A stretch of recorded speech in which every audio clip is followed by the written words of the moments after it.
여러분들이 봐야 되는 뉴스를 재밌고 손쉽게 알려드리는 시간이죠. 문현진의 불주댕이 시간입니다. 자, 오늘도 많은 뉴스들이 쏟아져 나오고 있는 가운데서 어떤 뉴스를 봐야 될지 잘 모르겠다 하실 때 저희 불주댕이 시간 시청하시면은 여러분들이 봐야 될 뉴스만 제가 쏙쏙 보여드리도록 하겠습니다. 도움되신다면 좋아요와 구독 그리고 알람 설정까지 반드시 부탁드리면서 오늘도 바로 출발을 해보도록 할게요. 첫 번째 뉴스입니다. 페드의 다음 스텝, 페드라고 하면 연준이죠. 연준의 다음 정책 방향성은 도대체 무엇인가라는 이런 뉴스가 보여집니다. 도대체 뭘까요? 저도 궁금합니다만은 일단 인하가 될 거다라는 생각을 좀 많이 하고 있잖아요. 근데 반대로 또 금리 인상 확률도 슬금슬금 올라오고 있다는 겁니다. 그래서 레리 서머스라고 하는 곳에서 하는 분이요. 이런 이야기를 하는 거죠. 페드 금리 인상 확률이 16% 정도는 되는 것 같다라는 이야기를 하는 것 같습니다. 그래서 일단 월가에서 레리 서머스 전 재무장관이 이런 식으로 금리 인상 가능성이 높다라고 이야기를 하다 보니까 아니 금리가 지금 올라와서 고금리가 유지가 되어 가고 있는 상황이고 거기다가 금리 인하 이야기를 하고 있는데 무슨 또 금리 인상입니까? 라는 건데 사실 이제 미국의 어떤 지표들을 보게 되면은 금리 인상할 만합니다. 왜냐하면 금리 인상을 지금 하지 말아야 된다라고 주장하는 쪽의 입장은 뭐냐면요. 경기 침체가 올 것 같다. 경기가 안 좋지 않느냐. 그러니 이 경기가 안 좋아지는 것을 좋게 하려면 그러면 금리를 내려야 되지 않겠느냐. 경기 부양책으로 팍팍 밀어주자고요. 라는 느낌인데 지금 이제 금리를 올리자라는 쪽의 입장은 물가가 안 잡히지 않느냐라는 거거든요. 그러면 경기가 좋고 물가를 잡으려고 한다면 금리를 올리는 게 맞겠죠. 지금이 딱 지표가 경기가 굉장히 좋은데 물가가 높아요. 그러니까 경기가 좋으니까 아직 금리 올릴 여력이 남아있다라고 보는 거죠. 그래서 인상을 할 거다까지는 아니지만 인상할 만한 어떤 그 여지가 남아있기 때문에 그 여지가 있어서 제 생각엔 금리 인상 확률이 점점 올라가고 있는 거 아닌가 싶습니다.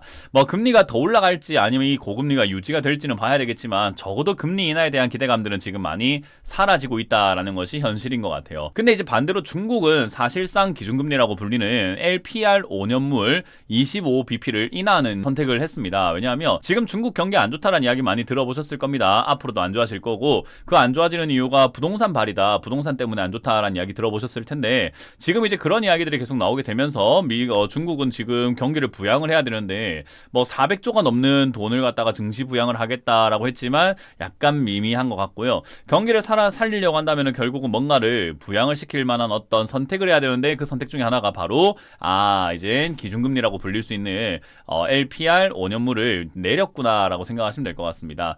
어쨌든 주택담보대출 금리의 기준이 되는 금리이기 때문에 사실 인하를 시키면서 부동산을 조금 잡아보겠다, 부동산 부양을 시키겠다라는 건데요. 그렇게 해가지고 만약에 증시가 살아나게 된다면 좋은 걸 수 있고 경제가 살아난다면 좋은 걸 수 있지만 과연 살아날까라고 하는 물음표는 조금 남아있는 것 같다 이렇게 보시면 됩니다.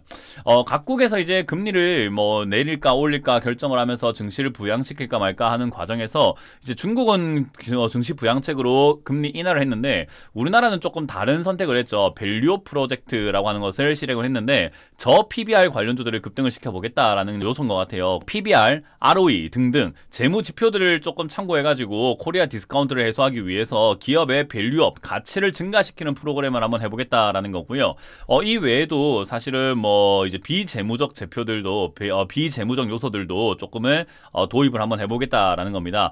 자사주를 좀 없앤다든지 또는 저번에 말씀드렸던 포이즌 PL이라고 하는 그런 정책을 줘가지고 경영권 방어를 위해서 주가를 좀 더 싸게 살 수 있는 어떤 그런 내용들도 좀 준다면은 약간 이런 저런 것들에서 코리아 디스카운트가 조금은 해소가 되지 않을까라는 겁니다. 그래서 PBR이 1배 이하가 되는 기업들과 1배 이상이 되는 기업들을 딱딱 따로 나눠가지고 비교 공시를 하는 것으로 한번 시작을 해보자라는 건데 요게 이제 임박했다라는 거죠. 그래서 이거를 시작한다라는 이야기 나오다 보니까 자동차 관련주, 금융 관련주, 공기업 관련주들이 막 급등 나오기도 했잖아요. 그래서 이제 이런 부분들이 나오게 된다면은 우리나라 증시가 좀 올라갈 수 있다라고 기대를 하고 있는 것 같고요. 그래서 그런지 외국인들의 한 달 동안의 순매수세가 8,004억이라고 하죠. 외국인들이 한 달 동안 바이 코리아를 외쳤다. 그래서 10년 만에 최장기 바이 코리아를 했다라는 겁니다. 지금 계속해서 꾸준히 순매수가 들어오고 있기 때문이죠.